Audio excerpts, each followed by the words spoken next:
এতক্ষণ আলোচনা বেশ প্রাণবন্ত আলোচনা, আশিক ভাইয়ের উপস্থাপনা তো বেশ চমৎকার, কিন্তু আমরা একটু বিষয়ের মধ্যে থাকি যে বজ্রপাতের যে মৃত্যুর হার বাড়ছে, এ কারণে অনেক পরামর্শ আসছে, কিন্তু আমি আপনাদের এই মাধ্যমে বলতে চাচ্ছি যে এই যে নেচার বেস সলিউশনের কথা বললেন, বৃক্ষরোপণের কথা বললেন, এগুলো কিন্তু তাৎক্ষণিকভাবে মৃত্যুর হার কমাতে পারবে না। সেই কারণে আমরা মনে করি যে বাংলাদেশ আবহাওয়া অধিদপ্তর যে লাইটনিং অ্যালার্ট মেসেজ দেয় 2 থেকে 4 ঘন্টা আগে, এবং কোথায় কোন সময় কখন এই ধরনের বজ্রঝড় তৈরি হবে সেটা কিন্তু এখন খুবই স্মার্ট। কিন্তু এই বজ্রঝড়কে কাজে লাগাতে হবে। আমরা একটাই বলি যে বজ্রপাতের আগাম সতর্কবার্তার সাথে সাথে জনসচেতনতা তৈরি করতে হবে।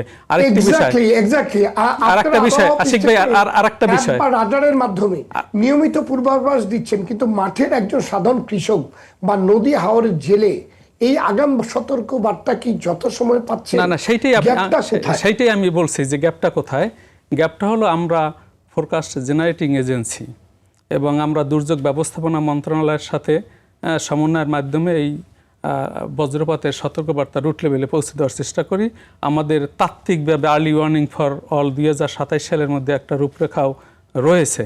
তবে এতক্ষণ যে আলোচনায় বললাম যে নেচার বেস সলিউশনের পাশাপাশি ইমিডিয়েট কার্যক্রম গ্রহণ করতে হবে, আমি কয়েকটা বলি। যেমন একটি বজ্রপাতে 3 কোটি থেকে 100 কোটি ভোল্ট তৈরি হয় এবং তাপমাত্রা উৎপন্ন হয় একটা বজ্র ঝড়ের সাথে প্রায় 30,000 ডিগ্রি সেলসিয়াস। সুতরাং কোনো ধরনের রাবারের জুতা, রাবারের স্যান্ডেল অথবা প্লাস্টিকের হাতলযুক্ত ছাতা দিয়ে কোনো রকম মানুষকে বাঁচানো যাবে না। এটি একটা খুবই প্রচলিত ভ্রান্ত ধারণা। এবং আপনি আশিক ভাই বলেছেন যে ব্রিটিশরা পিলার বসিয়েছিলেন এবং এটি চুরি হয়ে গেছে। এটি সত্য, চুরি হয়ে গেছে, কিন্তু এই পিলার বজ্রপাতকে আকর্ষণ করে না। কোনো গবেষণালব্ধ সারা পৃথিবীর যে বজ্রপাত সংক্রান্ত যে গবেষণাপত্র রয়েছে তাতে এইরকম কোনো নির্দেশনা পাওয়া যায় না। ব্রিটিশ এরার মধ্যে এটা তৈরি করেছিল শুধু কমিউনিকেশনের জন্য। এবং এই যে আপনাকে বললাম যে কি করতে হবে, আমরা বাংলাদেশ আবহাওয়া অধিদপ্তর সকল গবেষণা প্রতিষ্ঠান, এনজিও, আইএনজিও এবং অন্যান্য স্কুল বেস মেট ক্লাব গঠনের মাধ্যমে আমরা কি করেছি, ধরুন পাইলট পর্যায়ে চট্টগ্রাম এবং সিলেট এবং সুনামগঞ্জে আমরা স্কুল বেসড মেট ক্লাব ফরমেশন করেছি। আমরা কোমলমতি শিশুদেরকে বলেছি 6 থেকে 10ম শ্রেণী পর্যন্ত যে এরা হবে অ্যাঞ্জেল অব দ্য নেচার।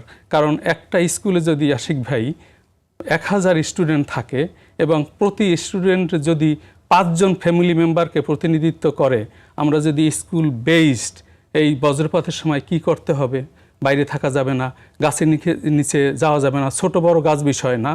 এবং অনেক সময় আলোচনায় এসেছে যে মানুষের মাথার উপরে বজ্রপাত পড়ে, এরকম দেখা গেছে মানে গবেষণায় যে পাশাপাশি অনেক বড় গাছ আছে কিন্তু মাঝখানে ছোট জায়গায় বজ্রপাত হয়।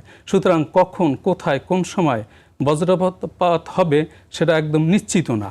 তবে আমরা অনেক সময় বলে থাকি আশিক ভাই যে যখনই আমরা বজ্রধ্বনি শুনব, এই বজ্রধ্বনি শোনা মানেই আপনি বজ্রপাত এরিয়ার মধ্যে রয়েছেন।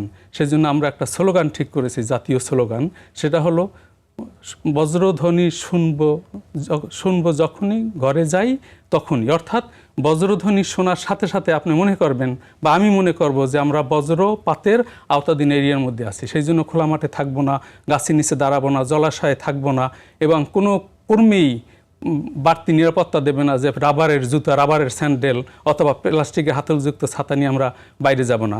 যখন শিলাবৃষ্টি হয় সেই সময় আমরা বাইরে যাব না, কারণ শিলাবৃষ্টি যে বরাবর হয় আশিক ভাই, সেই বরাবর বজ্রপাত সংগঠনের সংখ্যা প্রায় 100%। এবং আমরা বৃষ্টি বিলাসের নামে রুপটপে যাব না, এভাবে মৃত্যুর হার কমানো যাবে।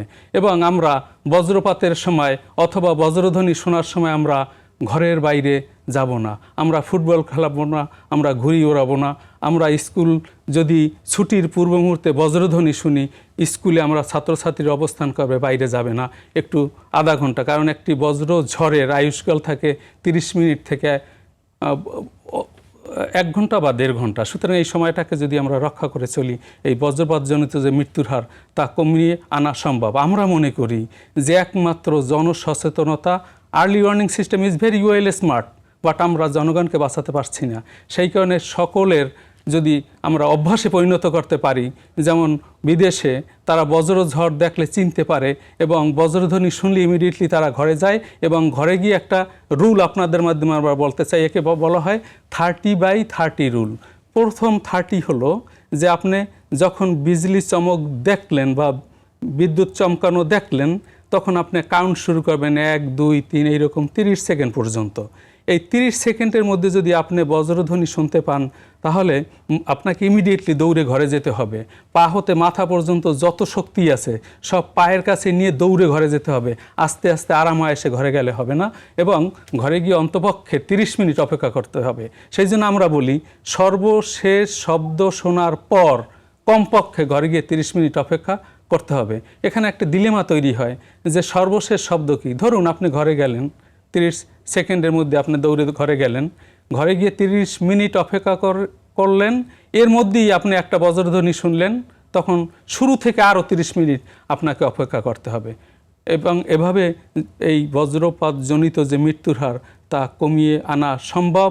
দরকার ব্যাপক জনসচেতনতা, দরকার ইলেকট্রনিক এবং প্রিন্টিং মিডিয়ার রিপোর্টিং ক্রাইটেরিয়া বাড়ানো এবং সামাজিক আন্দোলনের মাধ্যমে এটা সম্ভব। আমরা তো মসজিদকেও কাজে লাগাতে পারি। হ্যাঁ, আমরা বলছি মসজিদ মন্দির ক্ষেত্রে মাইক ব্যবহার করতে পারি। আমরা শব্দটা শুরু হলো সাথে সাথে আমরা মাইকে বলতে পারি যে আপনারা নিরাপদ আশ্রয়ে যাবেন, আপনারা মাঠে থাকবেন না, আপনারা নদীতে কিংবা পুকুরে থাকবেন না, জলাশয়ে থাকবেন না, আপনারা অতি দ্রুত নিরাপদ আশ্রয়ে। হ্যাঁ আশিক ভাই, আমাদের এই যে আপনি বললেন, আপনাকে অনেক ধন্যবাদ।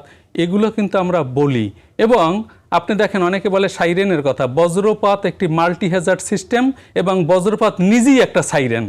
যখন আপনার শব্দ হয় তখন ওই এলাকার লোকজন কিন্তু শব্দটা শুনতে পায় এবং সেই কারণে আমরা বলি যে এই বজ্রধ্বনি শুনলেই আমরা যদি ঘরে যাই তখনই আমরা বাঁচাতে পারবো জনগণকে। উন্নত বিশ্বে কিন্তু আপনার মোবাইলে প্রত্যেকের সেলফোনে অটোমেটিক ফায়ার অ্যালার্ট আসে। এমনকি বাচ্চা হারিয়ে গেলেও যে কোনো একটা জায়গায় কোনো একটা বাচ্চা মিসিং, সাথে সাথে কিন্তু সব ফোনে ওয়ার্নিং আসতে থাকে। এরকম অ্যাপের মাধ্যমে কিংবা টেলিফোন কোম্পানিগুলোর সাথে আমরা সরকার থেকে একটা ব্যবস্থা করতে পারি না যে অটোমেটিক আপনার প্রত্যেকটা টেলিফোনে আপনার ওই এলাকায় যে আপনার অ্যালার্ট চলে যাবে যে এই এলাকায় কিন্তু আগামী আধা ঘন্টার মধ্যে বজ্রপাত হতে পারে। আপনাকে অনেক ধন্যবাদ। আমরা টাওয়ার ভিত্তিক আমরা এইরকম অ্যালার্ট মেসেজ দেওয়ার চেষ্টা করেছি টোল ফ্রি। হ্যাঁ, এবং আমরা একটা সুফল প্রজেক্টের মাধ্যমে আমরা কিন্তু চেষ্টা করেছিলাম যে এই অ্যালার্ট মেসেজ কিভাবে মানে অতি অল্প সময়ের মধ্যে, কারণ এই বজ্রঝড় তৈরি হওয়ার পর এই বজ্রপাত সংঘটিত হয় 1 থেকে 30 মিনিটের মধ্যে। আপনি ভাবুন এই স্বল্প সময়ে অ্যালার্ট সিস্টেম তৈরি করে আমরা কি জনগণকে বাঁচাতে পারবো? আমরা এই অ্যালার্ট মেসেজ 1 ঘন্টা থেকে 30 মিনিটের মধ্যে কিভাবে আপনি ডিসেমিনেশন করবেন, কিভাবে জনগণ পাবে এবং কি তার করণীয় কি হবে, এই স্বল্প সময়ে কি নির্ধারণ করা সম্ভব? সেই জন্য আমি আপনাদের মাধ্যমে সবসময় বলি এবং বলে যাচ্ছি যে দরকার জনসচেতনতা এবং এটাকে যদি আমরা করতে পারি তাহলে আমরা এই যে আজকের যে বিষয় যে বজ্রপাত থেকে মৃত্যু হার কিভাবে আমরা কমাতে পারি, নিশ্চয়ই আমরা পারবো। দরকার বজ্রপাত প্রবণ এরিয়ায় নিরাপদ শেল্টার হাউস, দরকার মাইকিং ব্যবস্থা, সাইরেন ব্যবস্থা এবং সকল স্কুল কলেজ কমিউনিটি এনগেজমেন্টের মাধ্যমে, সামাজিক সচেতনতার মাধ্যমেই আমরা পারবো এই মৃত্যুর হার কমাতে। আশিক ভাই, ধন্যবাদ আপনাকে।